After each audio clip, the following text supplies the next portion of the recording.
Perfect.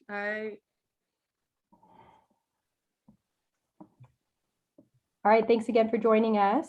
We're going to pass it over to Jim and Shasta. Thanks, everybody. All right, good morning, everybody. My name is Jim Murphy. I'm a regional business banking manager here at Bank of the West. I've been with the bank for going on 25 years. And one of the things that we like to do as a bank is to share the knowledge that we've received over time. One of the questions we always get is, what, credit, how do I improve my credit? What's a credit score? What makes up the score? And what we wanted to do today was to bring resources to the group so that you have the power to know not only how to maintain your score, how to improve your score, or in some cases, how to rebuild it. If there were mishaps that took place over time, what are we able to do to improve the credit over time? So we're going to jump right into the presentation. If we can go to the, I think, 2 slides in. Yeah, of course. And we'll go one more slide. Sure. Thank you. Many of us know that credit isn't just about lending. In today's world, many things make up your credit score is used for many ways. It helps you improve insurance. It helps you if you're renting a home. We know when you buy a home that your credit's pulled, but now most landlords are pulling credit. It helps you when you're making large appliance purchases, and even when you're trying to improve your cell phone. Your credit score is used in making a lot of those determinations. They may not pull your entire credit. They may do what's called a soft pull, but that's just checking your credit score itself. And so what this is going to be used about much of this presentation is what makes up that score and how you can do to improve it. When we talk about managing your credit, over up credit, your credit improves. You have the opportunity to get lower interest rates. You often have the time to pay off debt quicker, because if the rate is lower, you're paying less interest and more goes towards principal. And I think the biggest part is the independence that comes with the credit score. A lot of strength goes with having the credit on your side. So we move on to the next slide.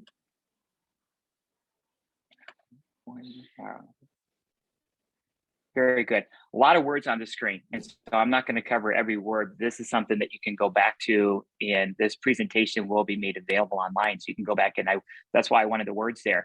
But one of the most common questions I receive is what makes up that magic score that we all have? And what we do is, one thing that's important to know is banks do not create the score. Banks and financial institutions are subscribers to the credit bureaus, and we subscribe to them, and they're the ones that come up with the score. Later in the presentation, you're going to have contact information for the 3 major credit bureaus that are used.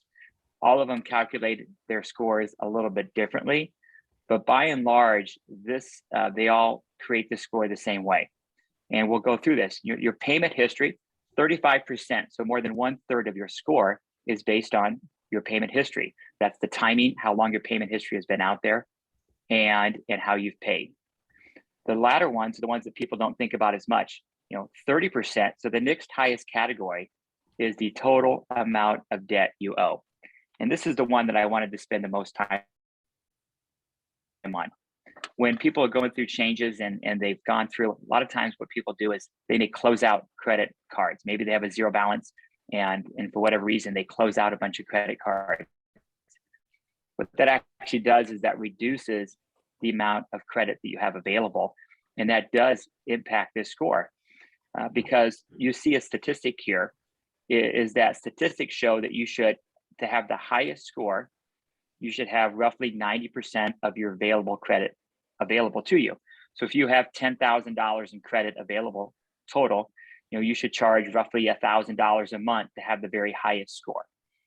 That's not to say if you charge $2,000 that your score is going to go down dramatically, but this is a gauge to show how can you have the very best score. That is a general rule that you should have roughly more than 30% of your credit used up at any one time. And this should keep in mind, this is revolving credit. So this would be credit cards that we're talking about.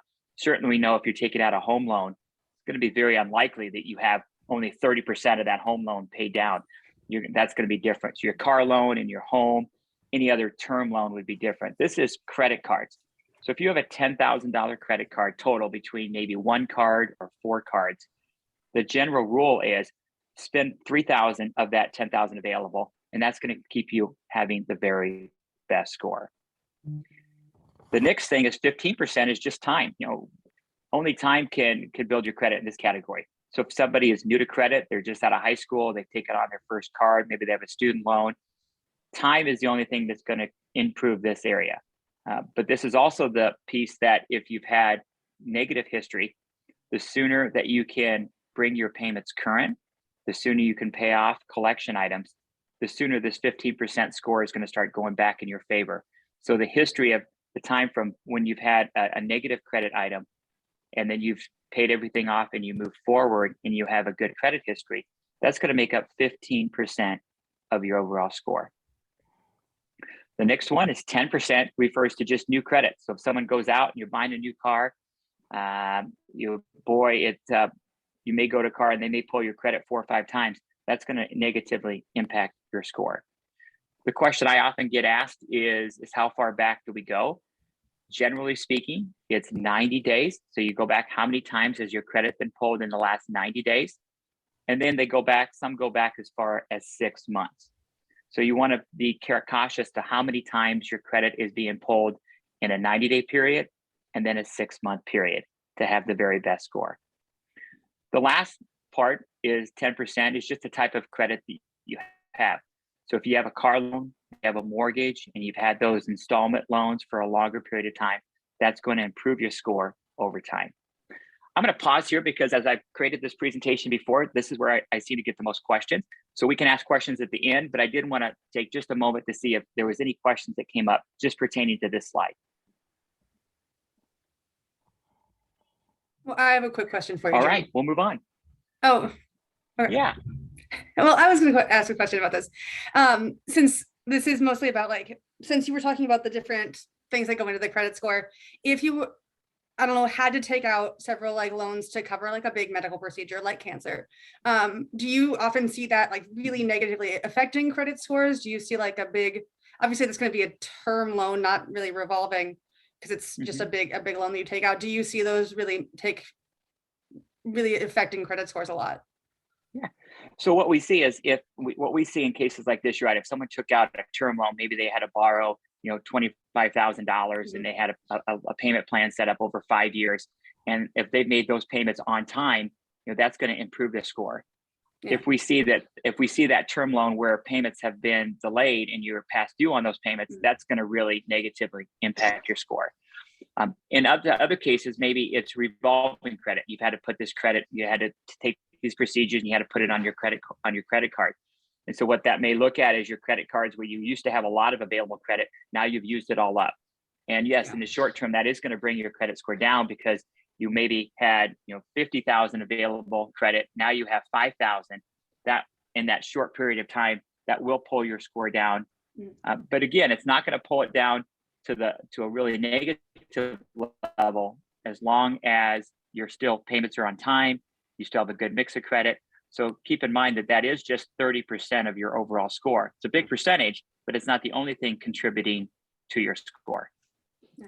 And then Georgia, you had your hand up. Did you want to say something or ask Jim a question?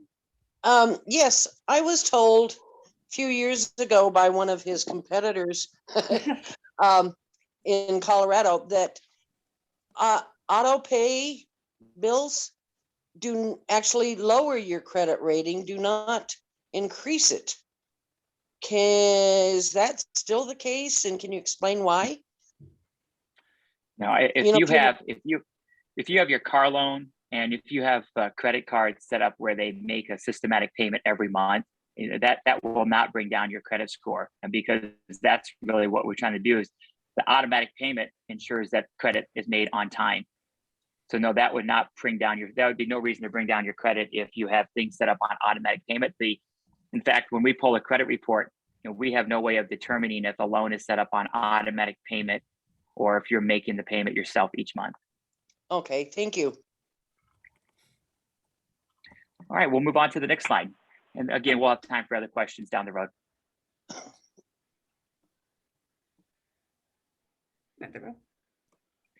All right, so in this score, we have some people that are, this is where if you're really competitive, if you're an uber competitive person, you want to see, okay, where we are. These are national statistics. Again, it's a little dated back in 2019, but the numbers are still pretty good. This is on a national level, where the average credit scores are. So we see that roughly 20% of the population that has credit is in what we call the exceptional score, the 800 club. That would be the very highest score, people that have had credit for a long period of time and maintain it at a very, very high level. You see roughly 25% of the population is that very good 740 and above. When I talk to my home mortgage partners, they often say to get the very best rate offered, a 740 credit score or above is where you need to be. So really, you're not going to see any benefit if you have a 750 score or an 805 score. You're more than likely you're not going to receive any additional benefits. It's just good to have a little bit of built up cushion. So this is where we would use the example. Maybe for a long time you've had exceptional credit, you've maintained that 800 credit score, and then you've had to advance your credit cards a little bit for the short term to pay for medical bills. You may see that reduction that may take you down into the mid 700s or the lower 700s. You're still going to be in the good position, and you're still more than likely going to be able to get what you need. And that may be just for a short period of time. You see the good number goes down to 670. They say roughly 50% of the population, and that number is in above 740 and above. We say roughly 70% of the population is in that 670 and over. So if you're at a 670, more than likely you're going to be able to obtain credit. You may pay a slightly higher rate, but you're going to be in a position more than likely that people will extend some credit to you. So when you drop below that 670 number, where things become more difficult, or your cost of credit goes up substantially. All right, we'll go on the next slide. Got it. All right, these are the resources for you. And one thing that's important to know, there are 3 major credit bureau providers. And this is something that most people don't know. Not every banks have their preference. They typically engage in contracts where they will provide, one of these providers will provide them credit. Experian is the one that most banks use. Car dealerships tend to use Equifax, it appears to me, when we go there. And TransUnion is kind of across the board. If you apply for a mortgage, it's very common that they would do what's called a tri-merged report, in which they're actually pulling all 3 credit reports, and it comes into one combined report for the mortgage officer. So they're pulling data from all of them. Generally speaking, these credit reports supply information across each other. So if you have one bank that's reporting all of their information to Experian, more than likely Experian is then sharing that information with Equifax and TransUnion. But you do find sometimes where you may have a small credit union, or you may find a smaller financial institution that you may find that their information is being reported to Equifax and it's not shared between the other 2 providers. And so if you've had good payment history with them, you're not getting the benefit of that good payment history across the board. And so for that reason, you are legally entitled to 1 free credit report per year from each one of these providers. So I know a lot of people engage in credit bureau services where you pay a service fee and they watch your credit. Each of these providers, most of this information is from Experian that I'm sharing here. They have services that are paid services. You can also systematically, mark down and request either through the online portal. The phone numbers are there as well.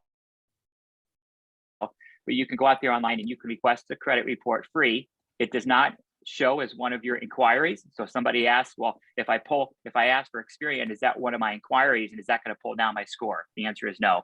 That will not show, but that will provide everything that's being reported to each of those providers. And so it's a good practice to, on an annual basis, request one of these credit reports from each provider once a year for free.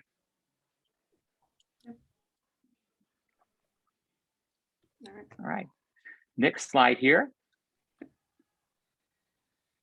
All right, then we talk about, okay, you received a copy of your credit report, you see a discrepancy, and you see maybe one of your car loans that you've had it on automatic payment. There's no reason it would show up late. You see that it's showing up as a late pay. The first thing we talk about is if you go to the bank and you say, listen, this is showing late, why is it? And the bank says, yeah, it was our mistake, we'll get it corrected. And you find that they don't get it corrected. What do you do? There's a process through each of the credit reports that you can dispute a transaction. you can dispute it, and the bank has up to 30 days to defend why their payment is showing late. If they don't respond, or if they don't respond in the right manner, by law, the credit bureau must update that to show it paid as agreed. So there is a very specific dispute process. If you go to each of the providers, they'll show how to, one, get your report, and then within that information is exactly the process you would go to dispute anything that you do not believe to be accurate.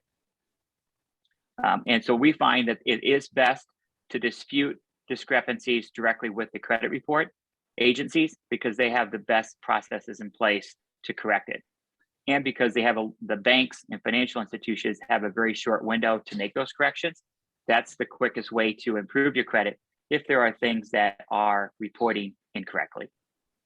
All right, next slide.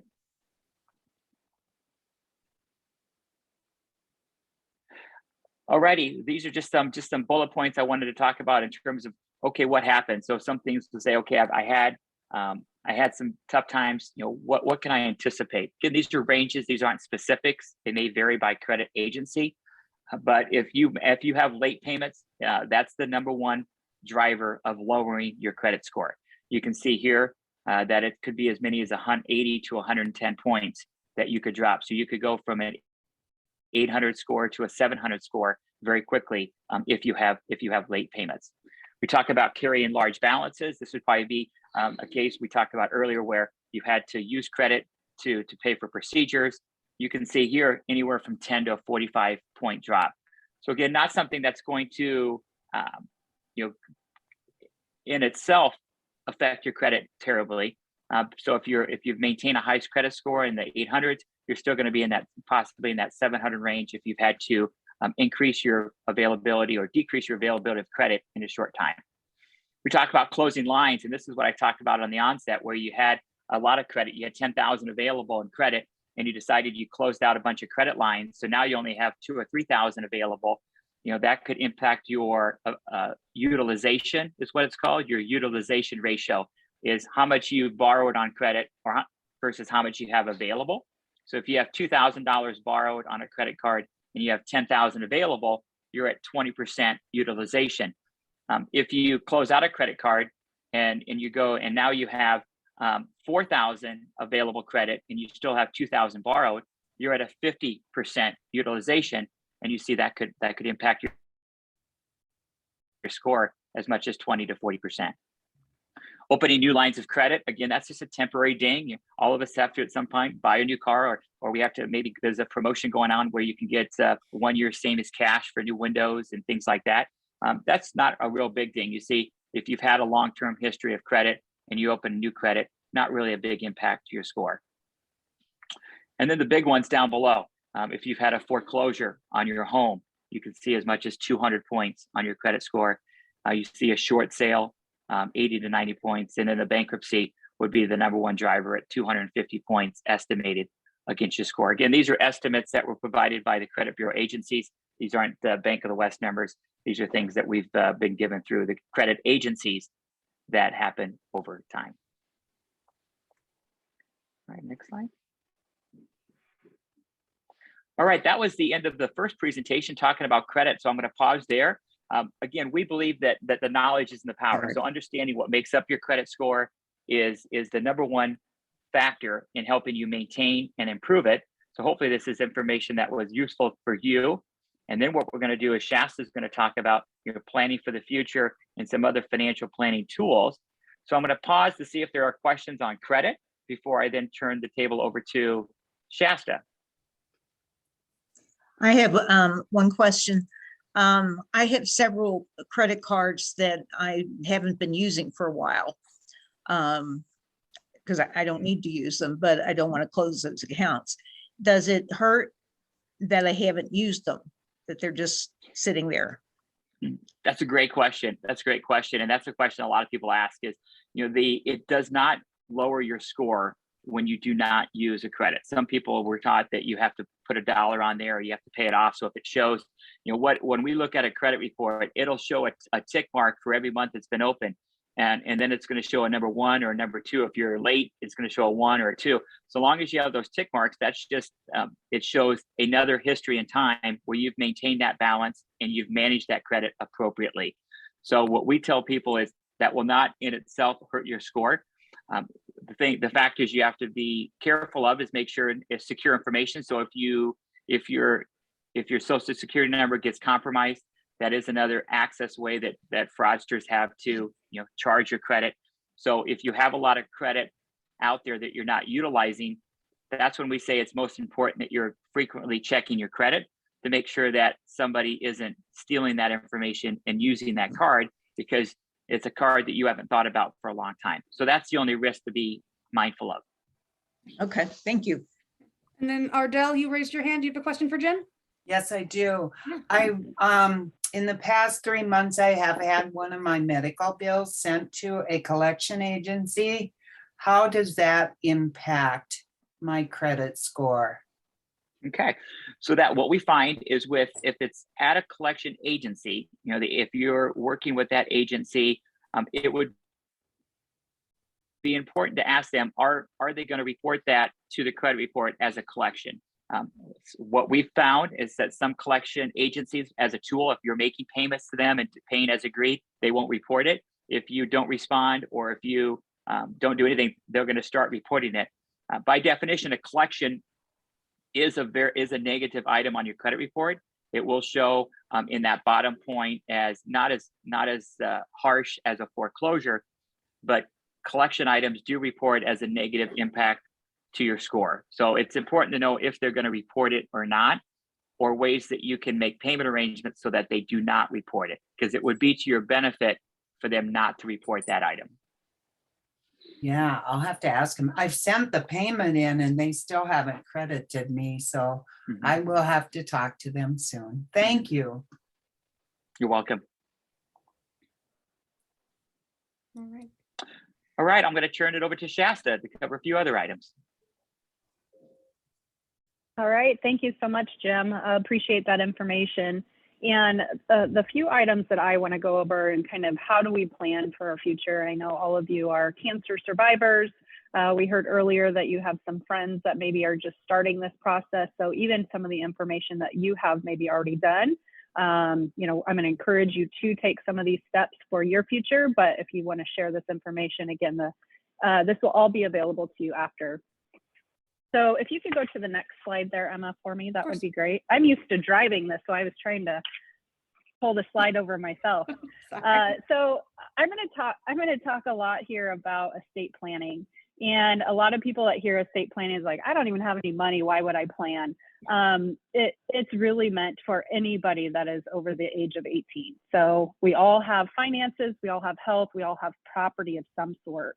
And I want to just, again, talk about this and the importance that it is for everybody to have some type of estate plan. And it looks different for each and every person, but there's some things that we really want to consider when you're thinking about estate planning if you have not done so already.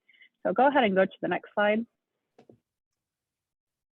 These are some of the questions you just want to consider.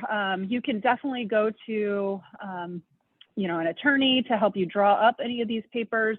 We'll go over to the details of what many of those things are here in a bit, but before you even take that step, things you really want to consider. Who's going to help me with my financial decisions? What are the properties and the things that I own?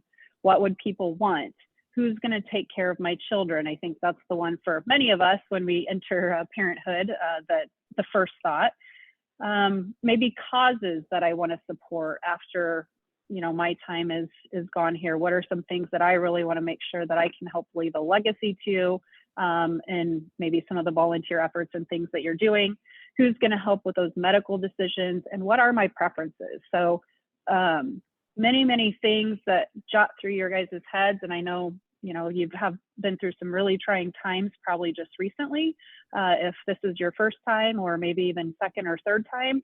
So again, all decisions that we need to make so we're prepared for the future, not only for ourselves, but for our family members and the ones we care about that we're leaving behind, or having to help support us through a lot of these trying times. So it's challenging, it's grieving for everyone. And so we really just want to be prepared in the best way we can in order to move forward. You can go to the next slide. So here's really the documents that I want to talk about. Again, I do not have any legal expertise here. I just work at a bank. I deal with a lot of the documents that come in, but I'm not drawing any of them up. So again, you can do, many of these things you can even find just online that you could get help and resources with to help create them. It doesn't have to be anything formal. Or you can just, go to an attorney and they'll help you create a very simple will. You can put things in a trust, again, powers of attorneys, advanced health directives, all those things can be guided you either through websites online. The bank, even at Bank of the West, we have options that you can just come in and fill out. We have generic forms that you can fill in that information, and we'll honor that as your wishes as well. So for banking needs. So there's a lot of different resources. You don't have to spend a ton of money to go to an attorney, but there are, obviously that's a great way to be able to just look through those things and have somebody help you and guide you through that process. So go ahead and go to the next slide and we'll talk more about those documents here. So our basic piece in estate planning is really just going to go down to the will. What's all really needed to be included in the will? This is your property when you die. This can be anything from your personal belongings. I know in my family, we have some heirlooms that have been there from my great-great-grandparents, a grandfather's clock. Everybody in my family wants that. So somewhere in that will, we need to discuss who's going to be getting that. There's those personal belongings that are just very personal to one another, jewelry, those type of things. Personal property, obviously our bigger things, houses, vehicles, any of those pieces that we could make sure that we leave to our legacy. And then legalities for burial and for care of children. Those are the things that would all be included in a will. For your trust, this is going to be more kind of complex. You really want to probably have the support of an attorney to help you with these pieces, because that's going to dive into details onto all of the items we just mentioned, plus many, many more. A lot of times for people that are big into philanthropy work, they're going to have, want to leave their legacy for a lot of organizations, maybe one similar to a Time to Heal. Those will be where you would place some of those items. Your POA for financial affairs, really important. And this is not something that needs to happen at time of death by any means. POA is going to support when you are not capable of making some of these decisions, or maybe you just don't feel well enough to even go to the bank and have these discussions, or any of those items. I think it was Georgia, you had mentioned the automatic payment. These are things that you guys can set up yourselves to make sure you're prepared and things are continuing to be paid on time when you're not feeling well or you are in the hospital. But a POA can also support that. So a power of attorney is going to be elected. This is someone you would choose, obviously, that you would trust, and have that paperwork created, and help pay bills when, again, you're not able to, be able to access your accounts in any ways that they would need to. That's not just depositing. Obviously, anybody can deposit into someone's account, but if there were times that we would need to have money removed from the account, there has to be things set up in place in order to allow that ownership to happen that way. And then your advanced healthcare directives. This is treatment options to, for someone to make when you're not able to make them for yourself. And so again, very important pieces that need to be included in estate planning. A couple of things down on the bottom I just wanted to mention. Making sure, even without any of these items, we always want to make sure that you have beneficiaries on any type of accounts that you would be there to. So obviously, if you have a trust created, you would bring trust documents into the bank. We would place those on file. So we had the account set up in a trust. And within those trusts, there would be beneficiaries named of all your financial accounts.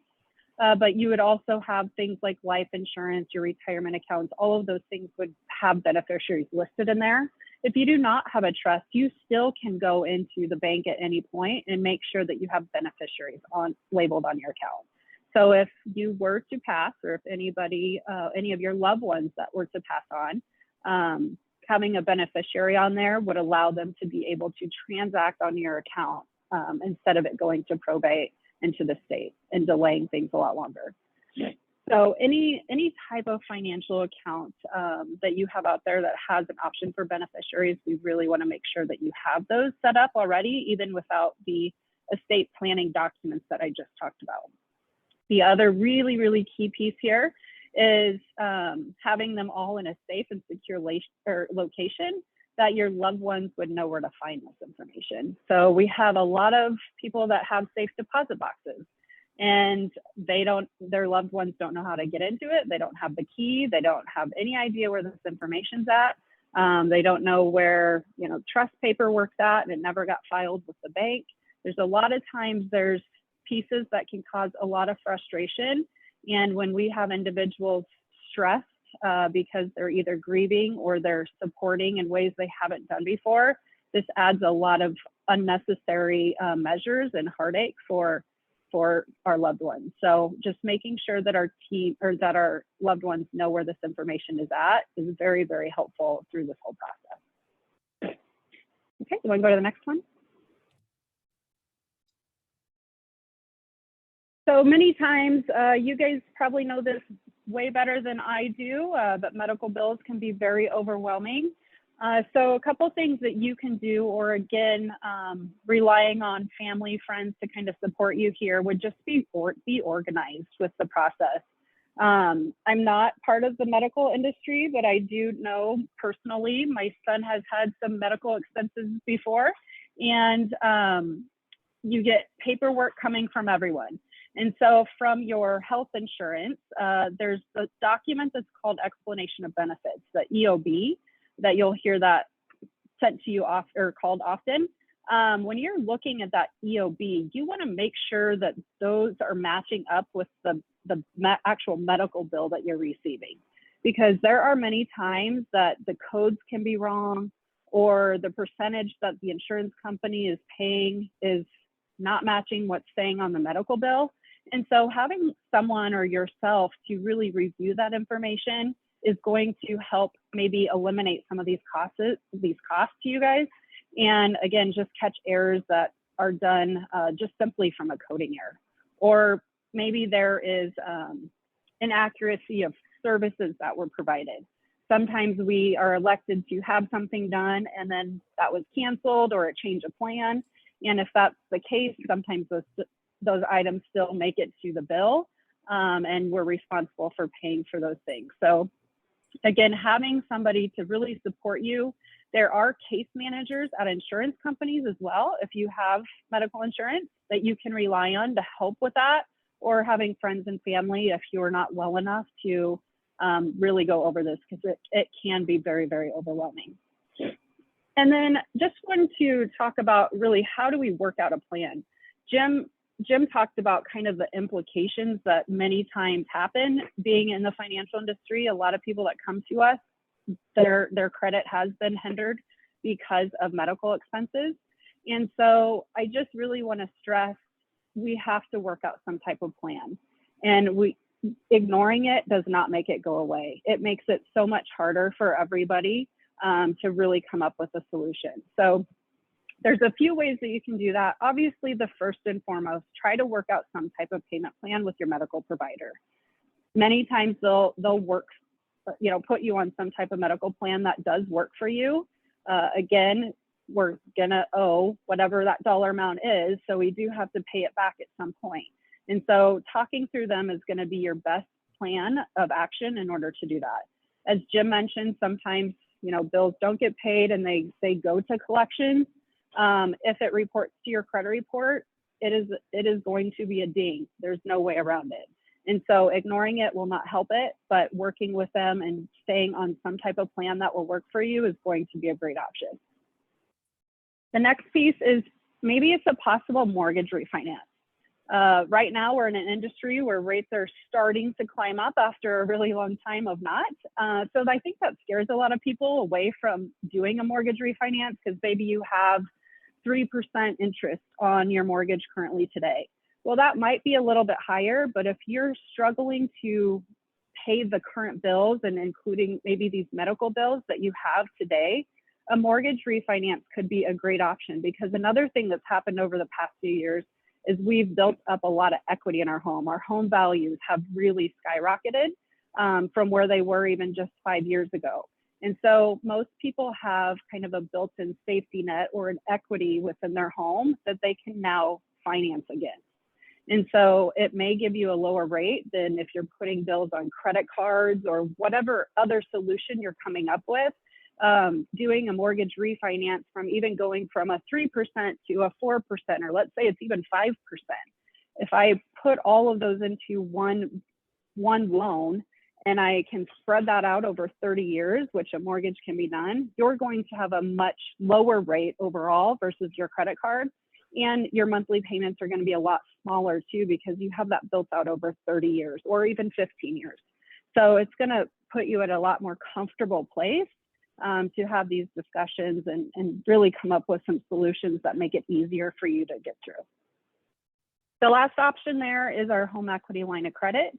It works very similar to a mortgage, but maybe you don't want to refinance your mortgage. There are a lot of closing costs in order to do that. Many times our customers will find that, in a year's time, that compensates for the savings that they have over a year, will compensate for the fees that they would pay up front on a mortgage refinance. But here at Bank of the West, we offer a line of credit product, a home equity. There's actually zero closing costs. The one disadvantage is it's a variable rate. So as rates tend to go up, our rate would go up as well. But again, it's going to be a much better solution than doing anything on a credit card. And it's really using the equity in your home that you already have. So those would be really the options to help, when you have some of these challenging times and you're trying to figure out what you can do, those are some of the best solutions that we can support you with. I think, Emma, is that the last slide there? Yeah, so I do just want to end with that and open it up for questions if you guys have any questions there.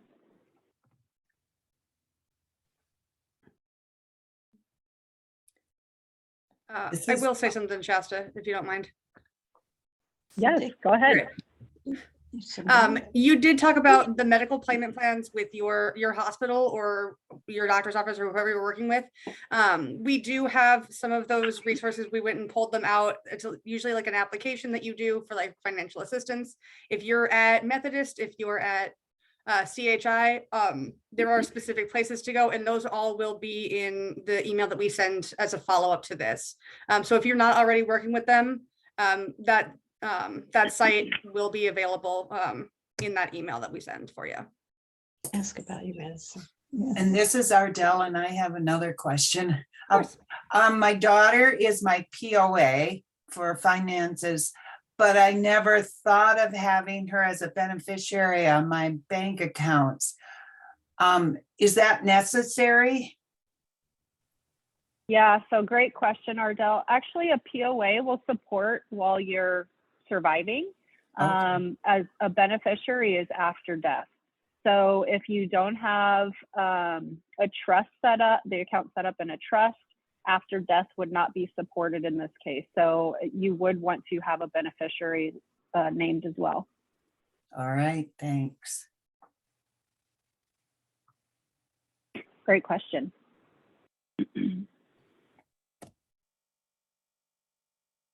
Good question. I need to get to the email, find out what the questions are. We submitted some questions regarding completing a payment plan for an extremely expensive medical, and I can't, it's hard to pull up the email while I'm talking to you. Can you respond to those questions that were submitted earlier? Kelly or Emma, I don't know if they're if you have those. I was to say, Kelly, do you have that email pulled up? I do. Yeah. Thanks, guys. Sorry about that. So I'll just repeat the question and then go from there. So one of the questions that was submitted, it says, if I sign up for financial assistance, where does the money come from? And I can take a stab at that. I think that the question is financial assistance through a hospital, if that's correct. And the and to my understanding is that there are hospital foundations, nonprofit, that are able to help compensate for some of the assistance that's provided. So like if you're in, we're in Omaha, so I'm sure every health system has their own, but like Methodist Hospital Foundation, they assist patients with covering the cost of some of those services. So I think that that answers that question. The next question that was submitted, it says, what assets of my own should I be expected to use prior to getting financial assistance? It says all of my savings and IRA, a portion of that, or is it based on income alone? So what I'll say for this question is that, and Jim or Shasta, please feel free to jump in. I think the question is probably more directed to the hospital systems and to their financial assistance programs. And so they have their own criteria. And what Emma was mentioning earlier is that we've pulled a couple resources from at least the Omaha area. I recognize that some people are on the call that aren't from Omaha. And I would just direct each of you guys to your specific hospital to financial assistance. A lot of times the hospitals have financial assistance websites. You could ask your social worker, you could ask to speak with somebody from the hospital foundation, but it's not a question that people won't know how to respond to. So just kind of getting to know the right person. Unfortunately, Jim and Shasta are more on the banking and the financial side, and perhaps we can do this topic again and do a round two about the assistance directly from the hospital system. So unfortunately, I don't have a more specific answer than that, than just providing some of the contact information we've pulled from our Omaha area. I don't know, Michaela, if that, and whoever else is joining you today, if that answers it, or if we can maybe follow up offline with some follow-up questions. Do you have any other? That helps. I put in an application recently because the new drug that I'm on is a couple $1,000s a month. And so they urged me to apply for financial assistance. And I just thought, and they were like, it's almost guaranteed that you'll get it. So I thought, geez, somebody's got a lot of money laying around that they're, and I had concern if it's, right now I could afford to pay that. I don't really want to afford that, but I could. And if my getting assistance means that then somebody else doesn't, that was a concern of mine. Yeah, I think it's good questions to ask the financial assistance through the hospital system. I would maybe open up the floor here if anyone on the call, if you're willing or comfortable doing so, if anyone has experience working with their health systems, if they're wanting or willing to share any of that experience. Looks like Georgia's raising your hand. I'm not sure if you're have a separate question or if you wanted to speak on that. No, I worked with both my local hospital, but then also Monument Health up in Rapid City to try and get financial aid. Unfortunately, my house raised up so much in value that I don't qualify, but the hospitals do have a certain criteria. And then also your social services, human services departments can help try and find money. And if you get awarded it, trust me, it's because you deserve it, not that it's being taken from someone else.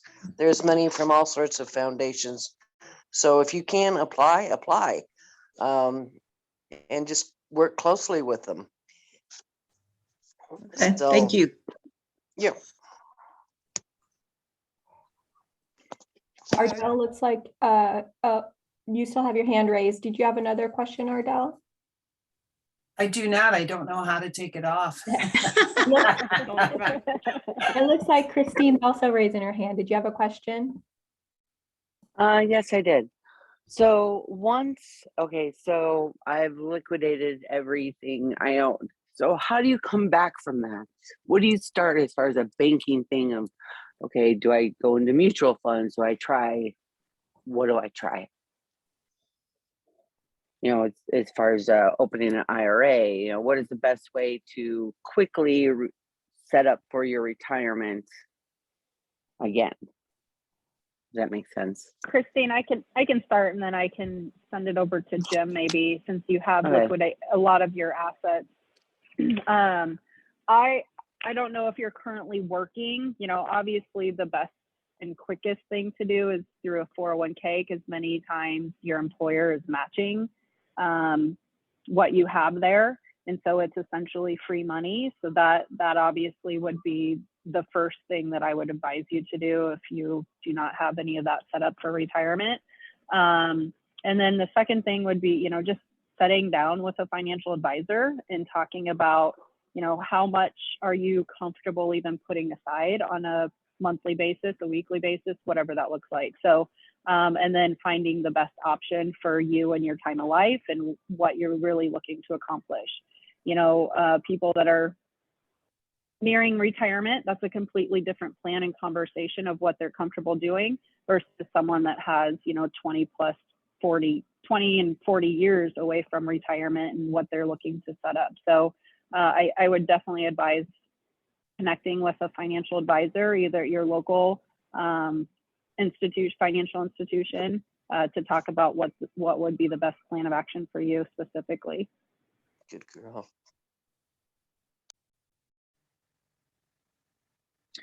Yeah, not much else to add. The only thing I would say is the first step is to come up with a budget. We find that once you've established a monthly budget, that's your game plan for your financial future. Step two would be setting aside, you know, building up 3 to 6 months worth of liquid money for your expenses, so you have that available in case of an emergency. And then step three is the more long-term retirement options and plans. So that's typically the path that we take: budget first, then building up a short-term reserve for unexpected expenses. That's 3 to 6 months of what you would need, and then a long-term option. And that's what our financial planners would work through. Good, thank you.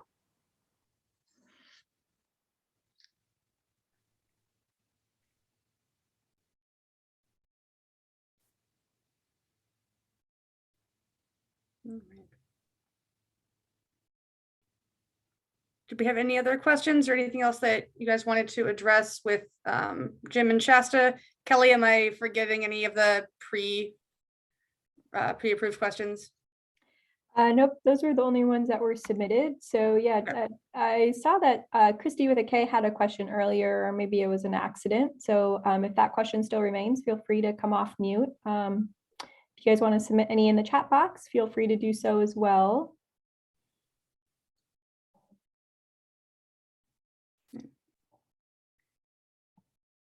And we're leaving this slide up. This is the contact information for Jim and Shasta. So if you're in the Omaha area and you wanted to reach out, if you were looking for someone like a financial advisor or financial counselor or just someone to sit down and talk to, you can reach out to them, and they're happy to find somebody at Bank of the West or to connect you to even an external service to kind of help you with some more like really specific questions, again, if you're here in the Omaha area.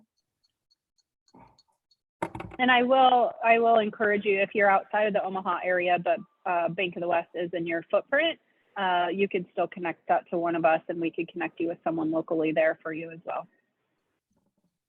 Thanks, Shasta. Just a couple announcements. I'll just share those. If you guys have questions and are typing or thinking of something, I'll just fill the air a little bit. I did want to let you guys know that we're not going to be doing one of these events in April. We call these Create Your Best Life. They're just monthly educational webinars. We're not going to have one in April because we're having a in-person conference here in Omaha. It's open to cancer survivors, caregivers, as well as medical professionals. So feel free to reach out to either Emma or I, and we can certainly connect you with that information. Stay tuned for our May event.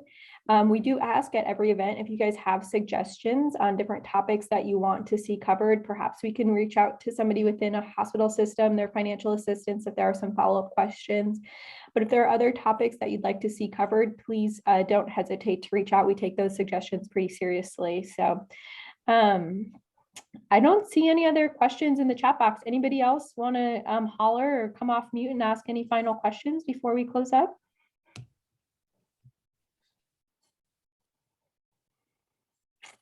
I don't think so. Emma, if you want to close us out. Thanks, everybody. Of course. All right. Thank you. Awesome. Yeah. Thanks for joining us today. Hope to see you next time. Thanks. Best of luck, everyone. Thank you. Thank you, Shasta. Kelly, do you want to stop the recording on your end?